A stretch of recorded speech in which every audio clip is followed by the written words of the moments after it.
സാക്ഷിയുടെ പ്രേക്ഷകർക്ക് വീണ്ടും ഞങ്ങളുടെ ഒരു പുതിയ എപ്പിസോഡിലേക്ക് സ്വാഗതം. നിങ്ങളിപ്പോൾ ഈ ദൃശ്യത്തിൽ കാണുന്ന ഈ കെട്ടിടം ഇളമാട് പഞ്ചായത്തിലെ പകൽവീടാണ്.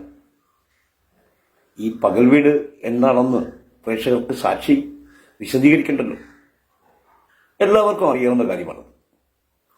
വാർദ്ധക്യത്തിൽ എത്തുന്ന നമ്മുടെ അച്ഛനമ്മമാരൊക്കെ ഒറ്റപ്പെട്ടു പോകുന്ന സമയത്ത് അവർക്ക് അവരുടെ വാർദ്ധക്യത്തിലുണ്ടാകുന്ന വിരസതകൾ മാറ്റുന്നതിന് വേണ്ടി അവരെ വാഹനത്തിൽ വന്ന് കൂട്ടിക്കൊണ്ടുപോയി ഈ പകൽ വീട്ടിലെത്തിച്ച് അവർക്ക് ഭക്ഷണവും TV, ദിനപത്രം തുടങ്ങിയ കാര്യങ്ങൾ എത്തിച്ചു കൊടുത്തു അവരുടെ വിരസത മാറ്റുക എന്നുള്ളതാണ് ഈ പകൽ വീട് കൊണ്ട് ഉദ്ദേശിക്കുന്നതാണ് ഞങ്ങൾക്ക് മനസ്സിലാക്കുന്നത്.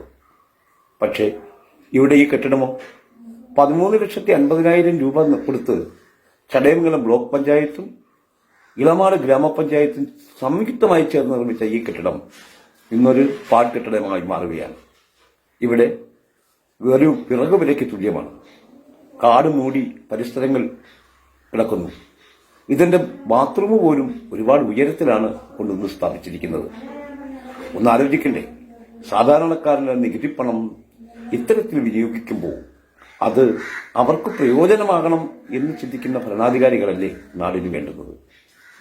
സത്യത്തിൽ ഈ 13,50,000 രൂപ സാധാരണക്കാരന്റെ വിയർപ്പിന്റെ അംശം കൂടിയാണ്. നിങ്ങൾ നികുതി പിരിക്കുമ്പോൾ ആലോചിക്കണം, ഇത് ഞങ്ങളുടെ കൂടി വിയർപ്പുണ്ട് എന്ന്.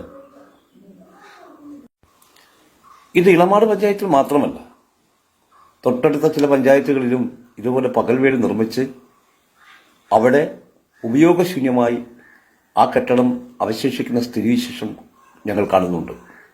ഒരു കാര്യം നമ്മൾ പറയട്ടെ, മറ്റൊന്നുമല്ല, ഇത് നാടിനു വേണ്ടിയും നാട്ടുകാർക്കും വേണ്ടിയുമാണ് ഭരണകർത്താക്കളും ഉദ്യോഗസ്ഥരും നിർമ്മിച്ച് നൽകുമ്പോൾ അത് അവർക്കുകൂടി ഉപയോഗിക്കാൻ കഴിയണം.